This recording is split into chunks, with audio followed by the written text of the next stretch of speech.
Hugh Freeze really likes his quarterback room, but how long can Auburn's head football coach keep this QB room together?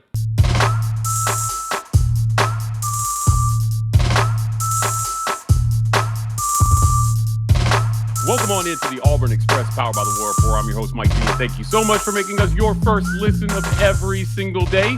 Joining me as he does every Tuesday is my good friend Kyle Rush from the Barn. Kyle, you become my resident expert on all things Auburn recruiting.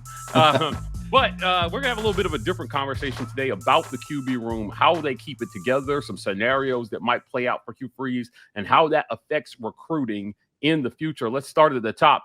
Right now, Hugh Freeze has a QB room he really likes that has Jackson Arnold as the starter, Deuce and Ashton as 1A and 1B kind of, and Ashton out of here after this year. Deuce probably staying, and then maybe ideally Jackson still here going on a Heisman campaign. Like, who knows, right? If he plays well, the sky's the limit for him. But the current situation that Auburn is in right now is they have their starter at QB. He's named it. He named it right here on this show in my one-on-one with him. But if Jackson Arnold plays well, is that the blessing and the curse for Auburn football? There are some people who think if he plays well, Deuce is out of here. I'm not in that camp. I think Deuce Knight sticks around. I think he waits his turn. I think that's what was sold to him when he came here. And Jackson Arnold playing well isn't going to change that. Yeah, and there's a multitude of reasons that I agree with you as to why Deuce is going to stay. And I think, quarterback recruiting in the 2026 class may signify that as well. But to your point, I do think, the best case scenario is you get a good 2 years out of Jackson, and then obviously Deuce steps in. That's in a pie in the sky dream that looks like it could possibly play out. But I feel like it's almost impossible now to plan ahead when it comes to the quarterback rooms and the way these things shake out. You almost just have to be really patient and see how things play out before you really know in what direction you go. Because you look around the country, you try to stack talent, and then you have an Arch Manning situation to where I gotta play my guy that we've invested so much money in, and then the whole quarterback room leaves, and it's just a nightmare. And I think Auburn is going to be, I don't want to say nightmare scenario, but there are some scenarios where it could leave Auburn in a bind for next year. Everybody's sort of focusing in on the quarterback recruiting for the 2026 class, and Landon Duckworth being, I guess, predicted to go elsewhere. Travis Burgess committing to North Carolina. Everybody's kind of freaking out. What does Auburn do about the 2026 quarterback out of high school? And I just don't know that that's necessarily a huge concern at this moment. I think you just kind of got to wait it out and see what happens with what you got right now. You're not going to get a 5-star quarterback, I think, in today's day and age every single year out of high school. Not with the portal and the options that you have there, just in case your QB high school incumbent is not ready or doesn't work out. I think if you're Hugh Freeze, this should be the start of the natural succession of that position out of high school, man. This is what Hugh Freeze wanted. He wanted to find a guy who can win for him now, but find the guy that you believe in high school. Look, I think they thought Walker White was it. And when he ended up not being it, they had to go back to the drawing board to reset that timeline. Now Deuce Knight seems to have come along a lot faster than a lot of people thought. When during the recruiting process, and you probably heard this, there were a lot of people who felt like Juju Lewis was the more ready prospect and that Deuce Knight was the project. As it turns out, Deuce is not a project. Dude, he's ready to go. Not maybe tomorrow, but he's a lot more ready to go than they thought he was going to be at this point. So he's not a year away from competing. He's competing right now. And that's ideally what you want if you're Hugh Freeze, because if Jackson Arnold plays well, number one, I hope he comes back for another season. If he plays well, I hope he comes back for another season. Sure. Two, I hope that Deuce hangs around kind of the way that Arch Manning did at Texas. Yeah. Behind Quinn Ewers. There was a lot of talk about him hitting the portal. If you believe some of the super Auburn rumor mongers, Auburn was in the mix for Arch Manning. I don't know if I ever believed that, but he waited his turn there at Texas. I think the key to this is Jackson Arnold has to play well if you expect Deuce to sit and wait. I think it's harder to sit behind a guy who's not that you think you're better than. Yeah, while you're losing games and you feel like you could be contributing. Yeah, 100%. I think that's a really good point that I haven't really thought of. If it's clear in a way, it can be a double-edged sword. If it's clear that the guy's better than you, if you have any inkling that you can beat him out, if it's clear that he's better than you, that could discourage you and make you want to go look elsewhere. It also can make you understand that, hey, I just got to lock in and be ready when it's my turn. It's like double-edged sword. It can go either way. But with the Deuce situation, I've said this a million times, and I'm going to repeat it one more time. Deuce signed in December, but he didn't enroll, obviously, for a couple of weeks later. And Jackson Arnold committed after he signed, but before he enrolled. So everybody knew Jackson was probably a 2-year guy. Walker White knew he was a 2-year guy. He said it. He said it in an interview with Baylor. Hank Brown knew he was a 2-year guy. All these guys knew he was a 2-year guy. That's why they left, because it wasn't going to be the one and done, and then we'll have our battle to see who wins a spot. They knew it was going to be a 2-year guy. Well, there were 3 or 4 weeks in there where Deuce could have gone elsewhere too, even though he signed. He could have gone to Ole Miss, could have gone to Notre Dame, but instead he signs with Auburn. And I also think these high school kids that you're seeing, saying, hey, I'll come to Auburn, but, it's going to take a lot to get me here because I don't want to sit behind Deuce. Well, if you're worried that Deuce is going to stay here just 1 year and leave, if I'm a high school guy in the 2026 class, I'm thinking that's a prime scenario for me. Hey, Jackson's going to be here for 2 years.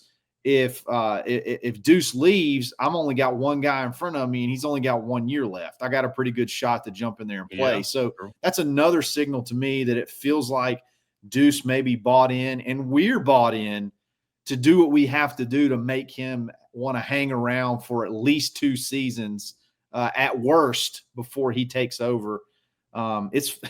It's just not the way it used to be as far as managing quarterback rooms, but it's definitely interesting, and the multitude of scenarios could play out in Auburn's favor, and then there also could be some nightmare scenarios as well. For our listeners on pod, I want to be clear: Jackson Arnold would be draft eligible after this season, so yes, he could enter the NFL draft after this season if he plays well enough. I think it would take a Herculean effort for him to go from where he is as it stands right now to making the insane decision to jump to the draft. But that's maybe further away than most people think. I think the most likely scenario is he plays well enough to hold on to the starting job for 1 more year. Auburn wins some games this year. Hopefully that looks like 8 or 9 wins. I think if you win less than 8, everything is up for grabs next year. Right. 100%. I hope regardless, I hope that Hugh Freeze is still the coach. But if you win less than 8, then you got to be willing to take a look at Deuce. I don't see a scenario where Jackson Arnold plays well with this schedule and Auburn only wins 8 games. That seems like a very unlikely scenario. So, because I just don't see I don't see us getting into these just a bunch of shootouts because the defense can't stop anybody. I think the defense is going to be very similar to last year, where it's going to keep you in games, and if you lose games, it's going to be probably at the hands of the offense. As bad as they were last year on 3rd downs, they did really well at keeping people out of the end zone. Yeah. So. Yeah, I just don't see a scenario where this team has a below average Jackson Arnold, but wins 8 or more, right? Like I think that Auburn will go as Jackson Arnold goes. And that being said, if that happens, then it is a much easier sell to Deuce to say, look, you're 1 play away from going in. Yeah, that's it. Yeah. Right. Injuries happen. Right. Ewers got hurt last year. He They did. had supreme confidence in him, and I think when DJ Lagway, look at DJ Lagway. He started a couple of games as well. Yeah, like and Mertz was probably one of the more accomplished returning QBs coming back into the SEC. If you look at completion percentage and yards and touchdowns, you're one play away from being the guy, and that's all you can hope for if you're Deuce as a true freshman. So if you bought into it for this year, understanding where Jackson Arnold is, the only thing that gets you out of this is a whole bag full of money and the promise of a start. Yeah. And then what better scenario are you going to be able to find with nothing really on tape? I want to see Auburn for once. When's the last time you felt like Auburn brought another quarterback along?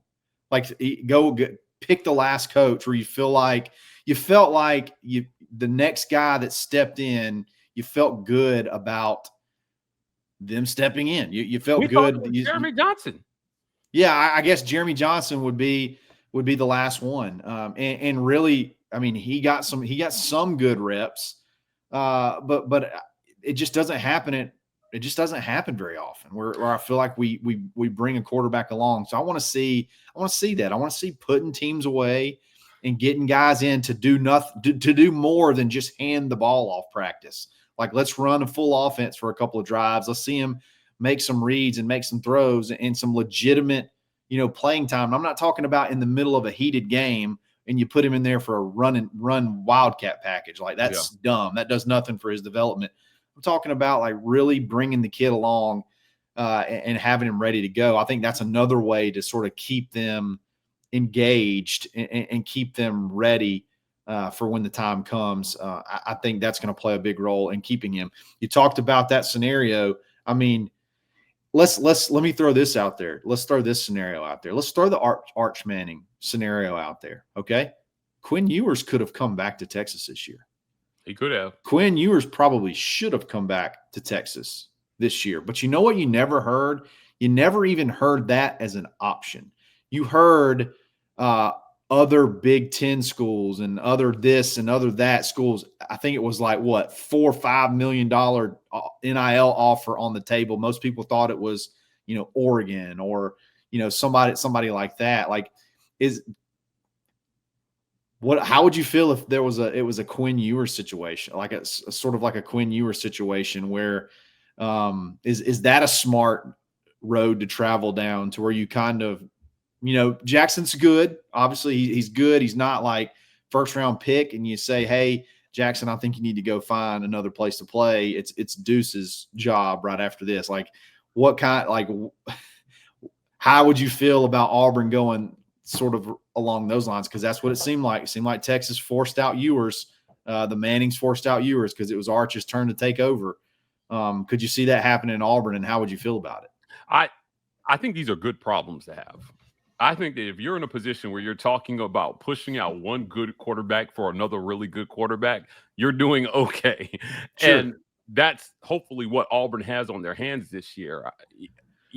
If you're that football bloodline that the Arch Manning comes from, they understand patience, right? But they also have the political capital to make sure that he does not get passed over without extreme consequences to the people who made the promises. Not every quarterback is going to have that ace in the hole, but certainly you do need to evaluate the situation to make sure that you understand where you stand.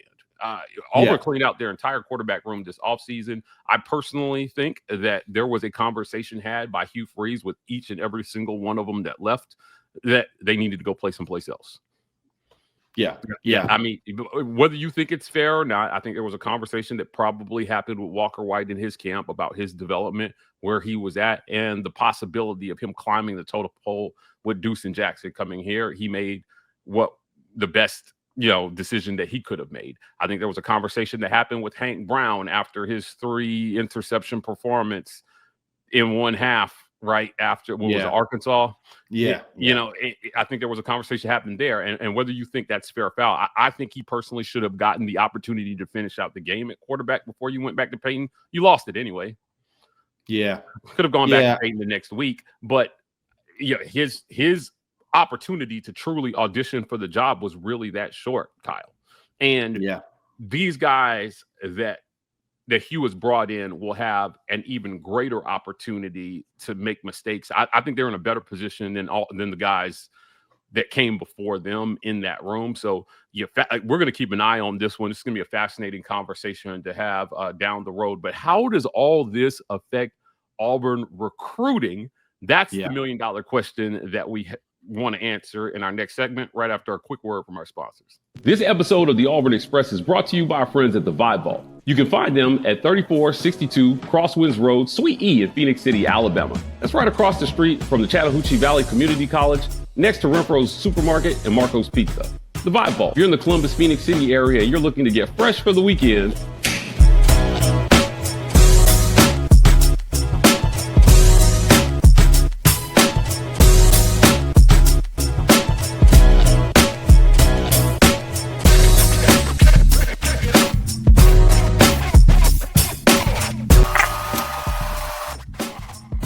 get fresh for the weekend with the Vibe Vault.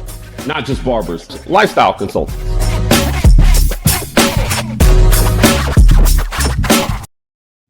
After you're finished with our friends at the Vibe Vault, visit our friends at the Rogue Shop. You can find them at rogueshop.com. Use code REPORT to get 15% off your Rogue Shop order. Pain, sleep, stress, anxiety, whatever ails you in life, the Rogue Shop has something that has you covered. Our guy Richard is a longtime sponsor of the show. Please go show him some love by getting your sleep gummies or your sleep candles or anything you got. The Rogue Shop has something that has you covered. We appreciate them for sponsoring this segment. And our friends at Golden's Cast Iron. Visit goldenscastiron.com/WR. Use code Get Your Weight Up for 15% off your weights and code TWR for $65 off fire pits and Kamado grills. Summer is almost here. You want to be outside with your family making memories around the grill or just getting in the shape.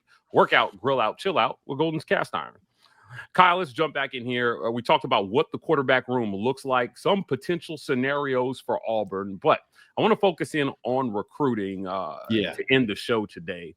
If you're Hugh Freeze, what do you do here? We talked at the top of the segment about Landon Duckworth. I think he's taking a visit to South Carolina next.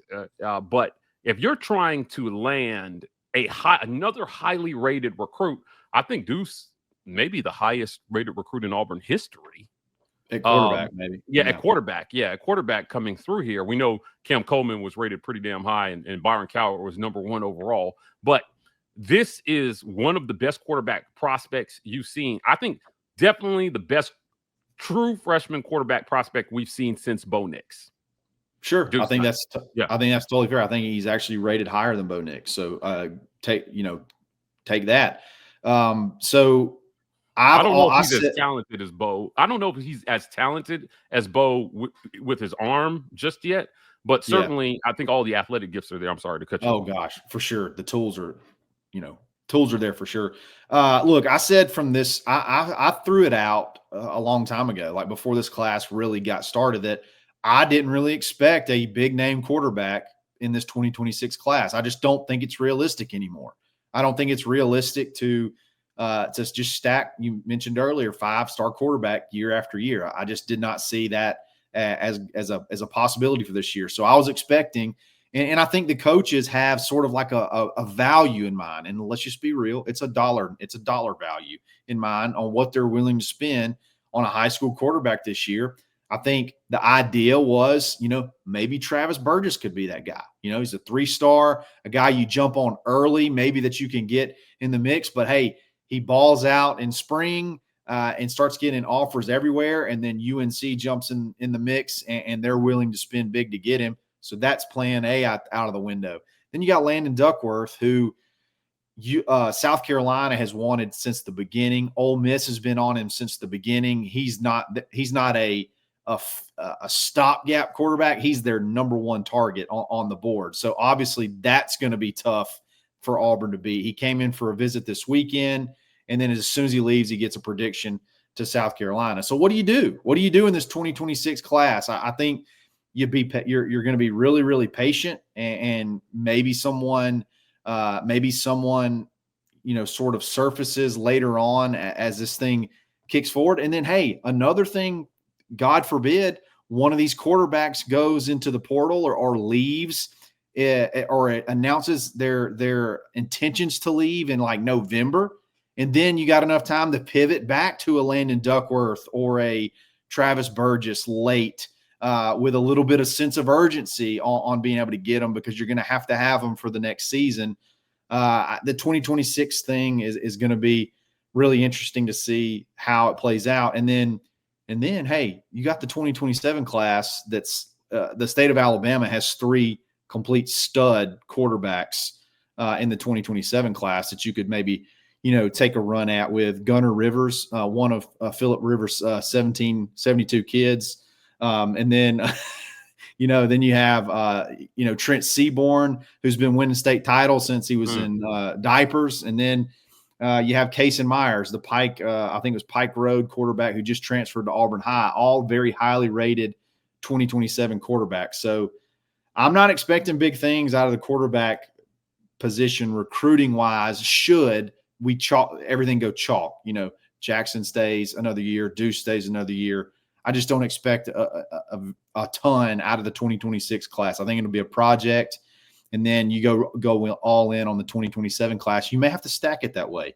Every other year is when you really invest to go in for a top quarterback.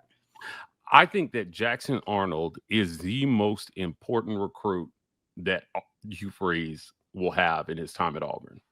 Hear me out. Couldn't agree more.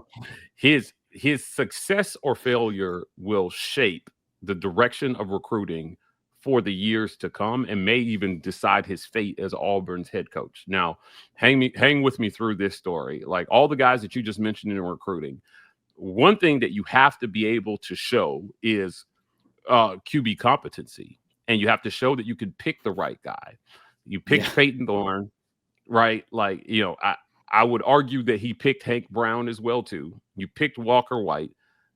Peyton finished and moved on, but the other 2 guys left your program, and they're not taking over. And so if you want to have a true succession at quarterback where you continue to get guys from high school, Jackson Arnold having a good at least year, hopefully good 2 years for you, keeps Deuce Knight at bay, and then helps you start that healthy transition. So what happens is, let's say Jackson has a good season, flirts with the draft, but is right on the edge. They say if you get less than a second round grade, you should strongly consider returning to school.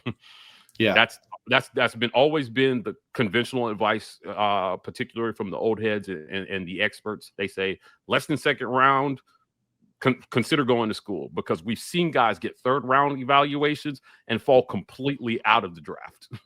Right. Yeah, you are not a lock if you get less than a 2nd round evaluation. But we've also seen guys get 2nd round evaluations and drop 4th, 5th, 6th round. Exactly. It's just the way it happens. Exactly. That being said, if he has a good season but decides to return because he's on the edge, then I still think it's almost certain Deuce is going to return, because number one, he played well, so you understand why you're not starting. Number 2, you're a year older, a year wiser. Who are they going to bring in that's going to be better suited to run the offense over you suddenly? I think that in that scenario, you're not worried about Auburn going to the portal to get a guy to come in to start over you. They've already invested so much in you, and you haven't done anything to dissuade them. So, once you get through 1 year, what's one more? You're here. You're not going to play. You're not going to play much this year. Compete, and then that's why I don't think it's such a huge leap to think that he'll stay here 2 years either. Where's he going to go? Like, who's going to? Like, you're not going to leave unless you take if you leave, you're going to take a step down. Well, I don't know about that. I think that people will understand his situation here. He may be able to go to maybe a little bit of a low, just say he could stay in conference and probably go to a school like Mississippi State or something if they happen to be in the hunt for a quarterback. It'll be one of the best recruits they ever had, certainly. Sure. But my point is that there's no reason to your point. There's no reason to. Why? Exactly. You're in a great position. You understood this is the same position you signed on for the year before. Nothing has really changed. especially if you start seeing the production out of the quarterback room out of the quarterback position that you're used to seeing from Hugh Freeze with his long track record of quarterback success. Then it's like, dang, if I just hang in there, I know I can do this much more. If I just hang in there, I got it kind of set like I like it. So I'm with you. I don't think it's a stretch at all. I would almost, barring a disaster, I would almost be willing to bet right now that I would expect Deuce to be here for 2 years. Well, then hear me out. 2027, he takes over. Yeah. Right. Auburn goes to the portal to bring in another Ashton Daniels type to set a safe floor for you. And then you bring in your next stud from high school. And exactly. That kid sees the clear path. So even if he's not taking over for and they're Deuce, spread out. Yeah, you've got a 1-year rental from the portal while you develop, and then you're the guy. And hopefully what happens is that kid comes along like we've seen Lagway do or some of the other freshmen that we've seen, and they're ready. That'll largely be on them.